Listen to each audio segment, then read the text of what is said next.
नमस्कार। स्वागत है आप सभी का मेरे चैनल में। तो आज मैं फिर से प्रस्तुत हूँ मुंशी प्रेमचंद जी की एक और कहानी के साथ, और कहानी का नाम है गुरु मंत्र। तो चलिए कहानी शुरू करते हैं। पर कहानी सुनाने से पहले हमेशा की तरह आप सबसे वही छोटी सी रिक्वेस्ट है कि आप सब मेरे चैनल को सब्सक्राइब, लाइक, शेयर ज़रूर कर दें, क्योंकि आप सबके एक सपोर्ट से मुझे बहुत बड़ा मोटिवेशन मिलता है। तो चलिए कहानी शुरू करते हैं। गुरु मंत्र। घर के कला और निमंत्रणों के अभाव से पंडित चिंतामणि जी के चित्त में वैराग्य उत्पन्न हुआ और उन्होंने संन्यास ले लिया।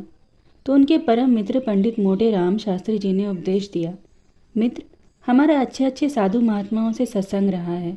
ये जब किसी भले मानस के द्वार पर जाते हैं तो गिड़गिड़ाकर हाथ नहीं फैलाते और झूठ मूठ आशीर्वाद नहीं देने लगते कि नारायण तुम्हारा चोला मस्त रखे, तुम सदा सुखी रहो।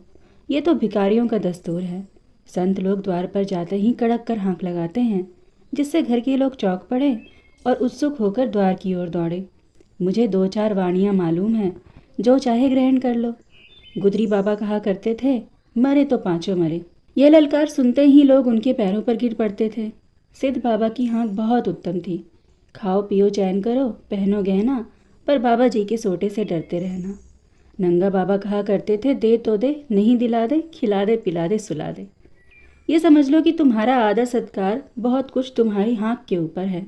और क्या कहूँ, भूलना मत, हम और तुम बहुत दिनों साथ रहे, सैकड़ों भोज साथ खाए। जिस न्योते में हम और तुम दोनों पहुँचते थे तो लाख डांट से 1-2 पत्तल और उड़ा ले जाते थे। तुम्हारे बिना अब रंग न जमेगा। ईश्वर तुम्हें सदा सुगंधित वस्तुएं दिखाए। चिंतामणि को इन वाणियों में एक भी पसंद न आई। बोले, मेरे लिए कोई वाणी सोचो। मोटे राम ने कहा, अच्छा ये वाणी कैसी है कि ना दोगे तो हम चढ़ बैठेंगे। चिंतामणि ने कहा, हाँ ये मुझे पसंद है, तुम्हारी आज्ञा हो तो इसमें काट छाट करूं। मोटे राम ने कहा, हाँ हाँ करो। चिंतामणि जी ने फिर से कहा, अच्छा तो इसे इस भांति रखो, ना देगा तो हम चढ़ बैठेंगे। मोटे राम ने उछल कर कहा, नारायण जानता है यह वाणी अपने रंग में निराली है। भक्ति ने तुम्हारी बुद्धि को चमका दिया है। भला एक बार ललकार कर कहो तो देखिए कैसे कहते हो। चिंतामणि ने दोनों कान उंगलियों से बंद कर लिए और अपनी पूरी शक्ति से चिल्लाकर बोले, ना देगा तो चढ़ बैठूंगा। यह नाद ऐसा आकाश भेदी था कि मोटे राम भी सहसा चौंक पड़े।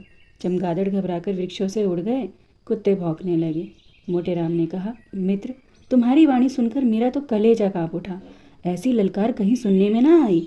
तुम सिंह की भांति गरजते हो। वाणी तो निश्चित हो गई, अब कुछ दूसरी बातें बताता हूँ, कान देकर सुनो। साधुओं की भाषा हमारी बोलचाल से अलग होती है। हम किसी को आप कहते हैं, किसी को तुम। साधु लोग छोटे बड़े, अमीर गरीब, बूढ़े जवान, सबको तू कहकर पुकारते हैं। माई और बाबा का सदैव उचित व्यवहार करते रहना।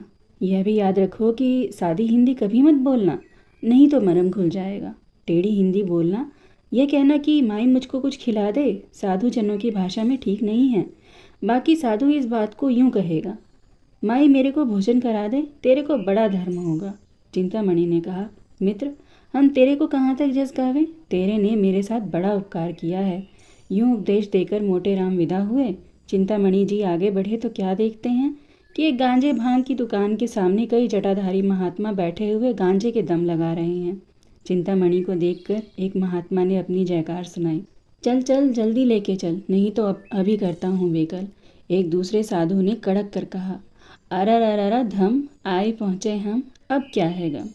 अभी ये कड़ाका आकाश में गूंज ही रहा था कि तीसरे महात्मा ने गरज कर अपनी वाणी सुनाई, देश बंगाला, जिसको देखा ना भाला, चटपट भर दे प्याला। चिंतामणि से अब ना रहा गया। उन्होंने भी कड़क कर कहा, ना देगा तो चढ़ बैठूंगा। ये सुनते ही साधुजन ने चिंतामणि का सादर अभिवादन किया। तत्क्षण गांजे की चिल्लम भरी गई और उसे सुलगाने का भार पंडित जी पर पड़ा। बेचारे बड़े असमंजस में पड़े। सोचा, अगर चिल्लम नहीं लगी तो अभी सारी कुलई खुल जाएगी।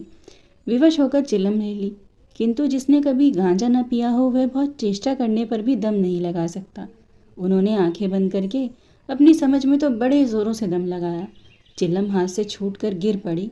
आंखें निकल आई, मुंह से फिचकुर निकल आया, मगर ना तो मुंह से धुएं के बादल निकले, न चिल्लम ही सुलगी। उनका यह कच्चापन उन्हें साधु समाज से च्युत करने के लिए काफ़ी था। 2-3 साधु झल्ला कर आगे बढ़े और बड़ी निर्दयता से उनका हाथ पकड़कर उठा दिया। एक महात्मा ने कहा, तेरे को धिक्कार है। दूसरे महात्मा ने कहा, तेरे को लाज नहीं आती, साधु बना है मूर्ख। पंडित जी लज्जित होकर समीप के एक हलवाई की दुकान के सामने जाकर बैठे और साधु समाज ने खंजरी बजा बजाकर यह भजन गाना शुरू कर दिया। माया है संसार सवलिया, माया है संसार, धर्म अधर्म सभी कुछ मिथ्या, यही ज्ञान व्यवहार सवलिया, माया है संसार, गांजे भंग को वर्जित करते उन पर है धिक्कार, सवलिया माया है संसार। आशा है आज की आपको ये छोटी सी कहानी अच्छी लगी होगी। अच्छी लगी है तो प्लीज़ चैनल को सब्सक्राइब, लाइक, शेयर करना तो बिल्कुल भी मत भूलिएगा। धन्यवाद।